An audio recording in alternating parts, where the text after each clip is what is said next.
Hi, welcome to course 20532C, Developing Microsoft Azure Solutions.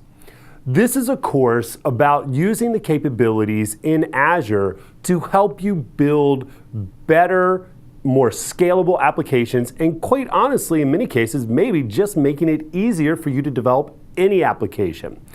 We're going to take a look at what cloud development is all about and what capabilities Microsoft Azure brings to bear specifically for developers. This is actually pretty cool because you're hearing a lot about Azure, and a lot of times you're hearing it from an infrastructure standpoint. You know, being able to scale up virtual machine workloads and set up virtual networks. And we'll talk about that a little bit.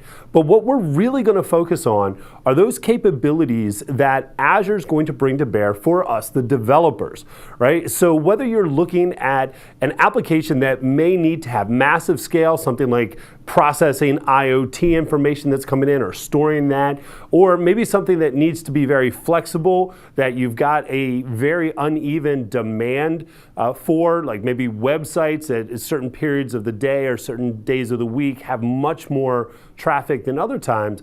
These are the kinds of workloads that can be dramatically improved within the Azure environment. And even if you're not looking at that, I will tell you some of the basic things that you always have to do with applications. Data storage. We're going to look at all the different ways that we can implement data storage very easily within the Azure environment.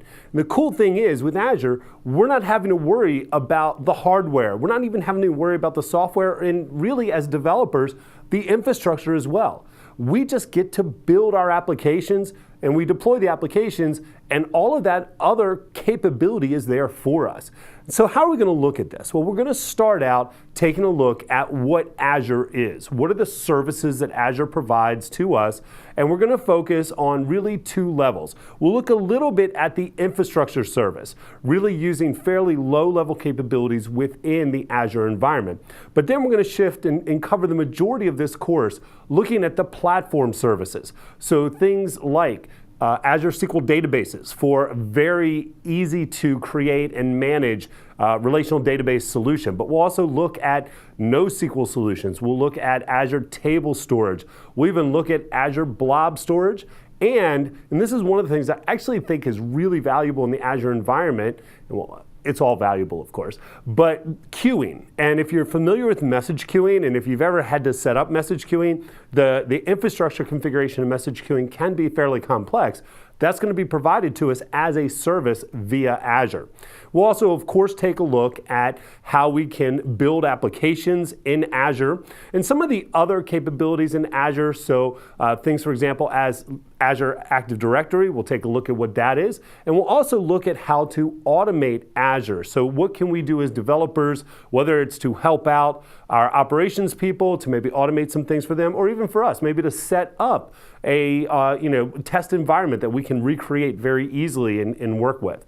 I will tell you, before we get into this, a little bit of soapbox here, I have to be honest, I love Azure. As a developer, and as a developer who sometimes has to work with complex systems, the ability for me to go in and A, use these platform services that are already built and are very easy to integrate into my application, and B, at the infrastructure level, when I have to set up, for example, let's say a SharePoint environment that I want to create some functionality for and some customization for, it's very easy to do that within Azure. So one of the things you definitely want to do as you go through this course, certainly you're going to get those foundational building blocks, but always think about how are these building blocks going to help me as a developer? Where could I use Azure Table Storage to make a project I'm working with right now go smoother, be more scalable, and have less things that I need to worry about? So a lot of really cool stuff for developers ahead. Have fun with this course. And again, thanks for being a part of this.